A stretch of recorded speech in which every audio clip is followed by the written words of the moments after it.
ఎన్ని వందల కోట్లు సంపాదించినా సరే సంతానం లేకపోతే ఆ ఇద్దరు దంపతులు ఎంత ఇబ్బంది పడుతున్నారో మనం చాలా కుటుంబాల్లో చూసాం.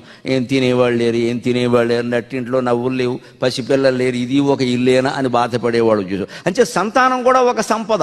ఎప్పుడు సంతానం సంపద అవుతుంది?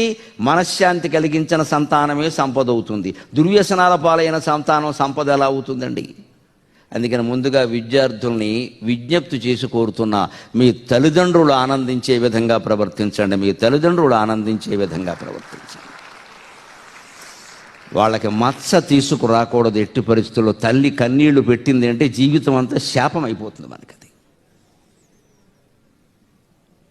అట్ట పుస్తకానికి వేసి అట్ట చూస్తే తల్లిదండ్రుల విలువ తెలుస్తుందమ్మా.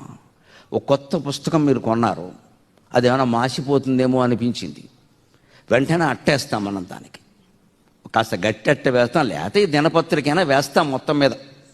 ఎందుకంటే మన చెమట తగులుతుంది, మచ్చలు పడతాయి, వద్దు మనకు అందమైన అట్ట ఉంది అని అట్ట వేస్తాం.